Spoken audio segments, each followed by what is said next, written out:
Book 1, Chapter 2, Part 4. After the plane landed, we picked up our luggage and agreed to meet later at Dobson's hotel. I walked outside and hailed a taxi in the fading twilight. The air was dry and the wind very brisk. As my cab drove away, I noticed another taxi pull out quickly behind us, then lag back in traffic. It stayed with us through several turns, and I could make out a lone figure in the back. A rush of nervousness filled my stomach. I asked the driver, who could speak English, not to go directly to the hotel, but to drive around for a while. I told him I was interested in sightseeing. He complied without comment.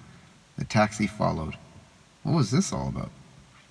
When we arrived at my hotel, I told the driver to stay in the car. Then I opened my door and pretended to be paying the fare. The taxi following behind us pulled up to the curb some distance away, and the man stepped out and walked slowly towards the hotel entrance. I jumped back in the vehicle and shut the door, telling the cabbie to drive on. As we sped away, the man walked into the street and watched us until we were out of sight. I could see my driver's face in the rearview mirror. He was watching me closely, his expression tense. "Sorry about this," I said. "I've decided to change accommodations." I struggled to smile, then gave him the name of Dobson's Hotel. Although, part of me wanted to just go straight back to the airport and take the first plane back to the States. A half block short of our destination, I had the driver pull over. "Wait here, I'll be right back." The streets were filled with many people, mostly native Peruvians, but here and there I passed some American and Europeans.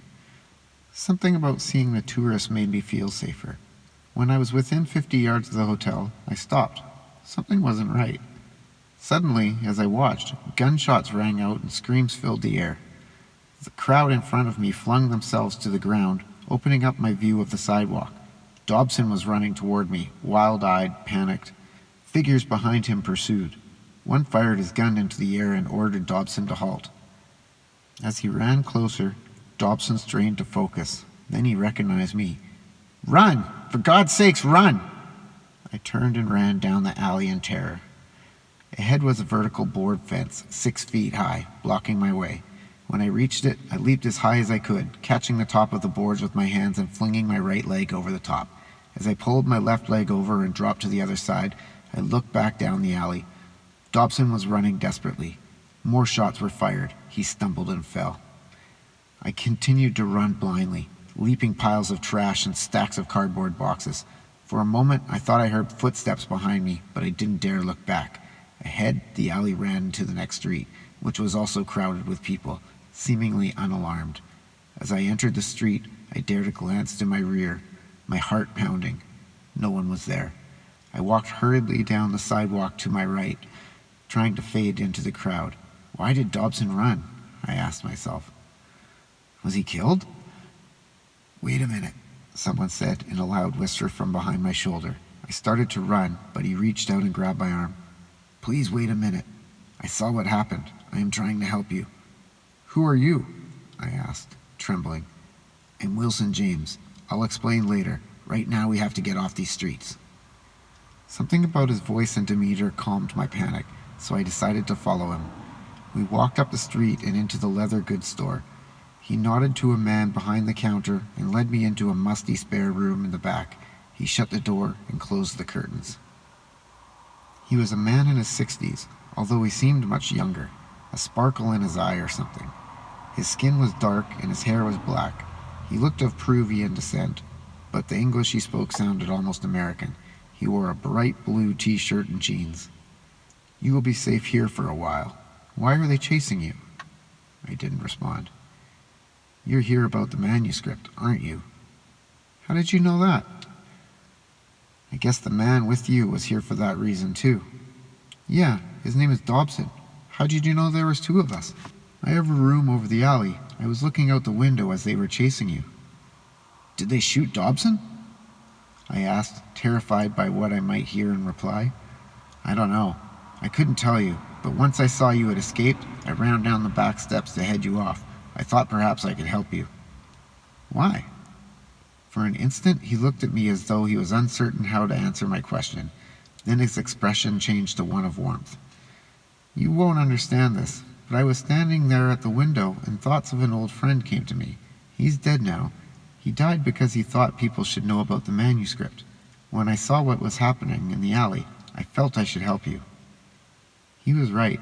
I didn't understand. But I had the feeling he was being absolutely truthful with me. I was about to ask another question when he spoke again. "We can talk about this later. I think we'd better move to a safer place." "Wait a minute, Wilson. I just want to find a way back to the States. How can I do this?" "Call me Will. I don't think you should try the airport. Not yet. If they're still looking for you, they will be checking there. I have some friends who live out of town. They will hide you. There are several other ways out of the country you can choose. When you're ready, they will show you where you can go." He opened the door to the room and checked inside the shop, then walked outside and checked the street. When he returned, he motioned for me to follow. We walked down the street to a blue Jeep that Will pointed out. As we got in, I noticed that the back seat was carefully packed with foodstuffs in tents and satchels, as if for an extended trip. We rode in silence. I leaned back in the passenger seat and tried to think. My stomach was knotted with fear. I had never expected this. What if I had been arrested and thrown into a Peruvian jail, or killed outright?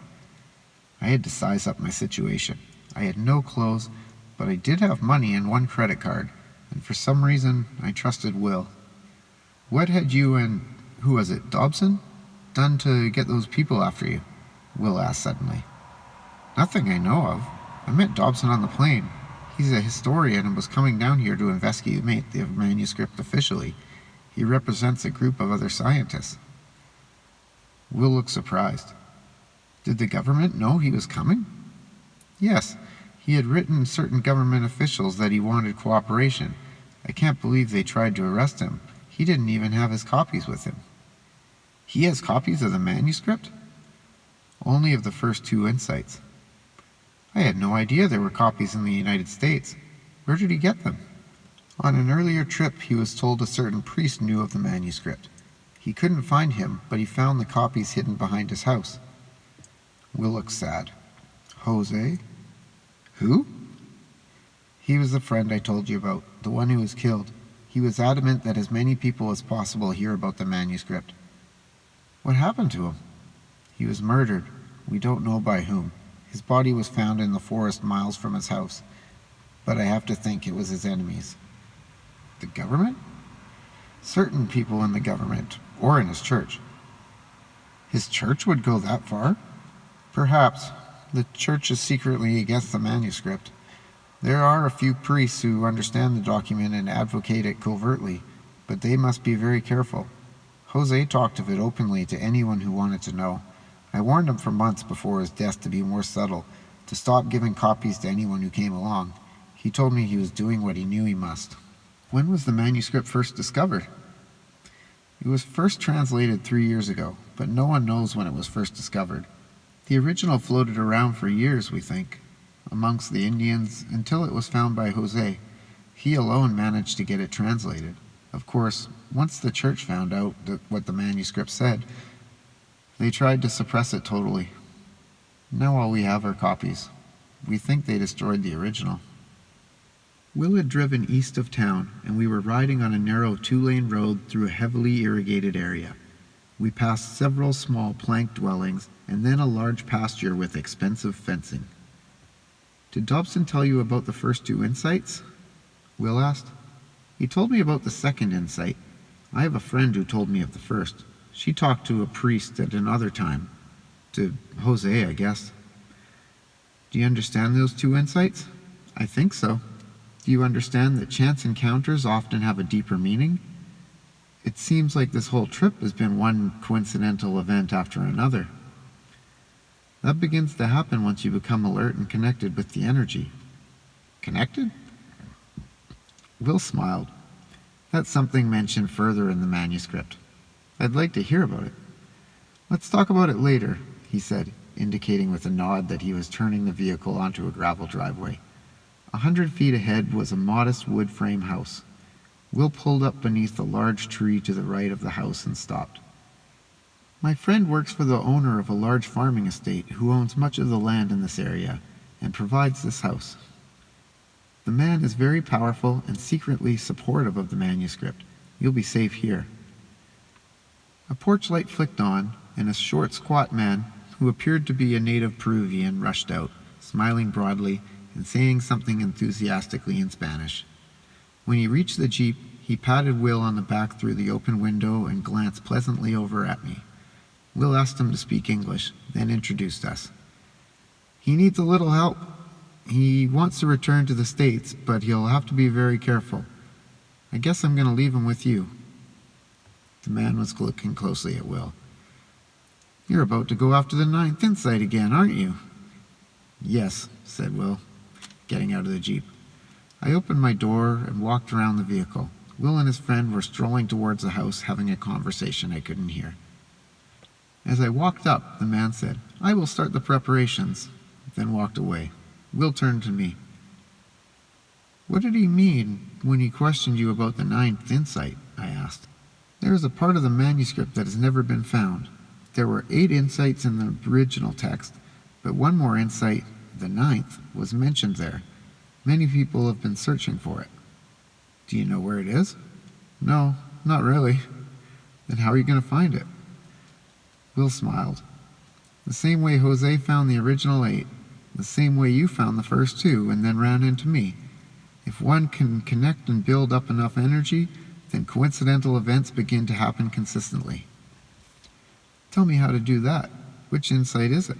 Will looked at me as if assessing my level of understanding. How to connect is not just one insight. It's all of them. Remember in the second insight where it describes how explorers would be sent into the world to utilize the scientific method to discover the meaning of human life on this planet, but they would not return right away? Yeah? Well, the remainder of the insights represent the answers finally coming back. But they aren't just coming from institutional science. The answers I'm talking about are coming from many different areas of inquiry. The findings of physics, psychology, mysticism, and religion are all coming together in a new synthesis based on a perception of the coincidences. We're learning the details of what the coincidences mean, how they work, and as we do, we're constructing a whole new view of life, insight by insight. Then I want to hear about each insight. Can you explain them to me before you go? I've found it doesn't work that way. You must discover each one of them in a different way. How? It just happens. It wouldn't work for me to just tell you. You might have the information about each one of them, but you wouldn't have the insights. You have to discover them in the course of your own life. We stared at each other in silence. Will smiled. Talking with him made me feel incredibly alive.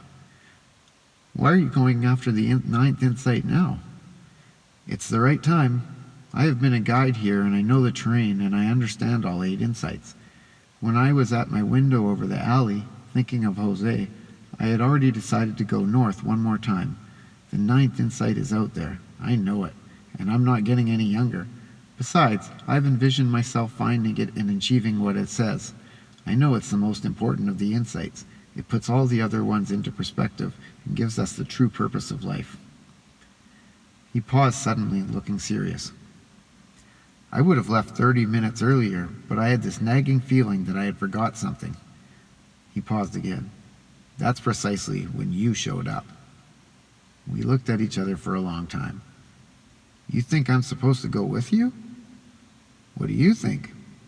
I don't know, I said, unsure of myself. I felt confused. The story of my Peruvian trip was flashing before my mind. Charlene, Dobson, now Will. I had come to Peru because of a mild curiosity, and now I find myself in hiding, an unwitting fugitive who didn't even know who his pursuers were. And the strangest thing of all was at that moment, instead of being terrified, totally panicked, I found myself in a state of excitement. I should have been summoning all my wits and instincts to find a way home, but what I really wanted to do was go with Will into what would be undoubtedly more danger. As I considered my options, I realized that in reality I had no choice. The second insight had ended any possibility of going back to my old preoccupations. If I was going to stay aware, I had to go forward. I plan to spend the night, so you will have until tomorrow morning to decide, Will said. I've already decided. I want to go.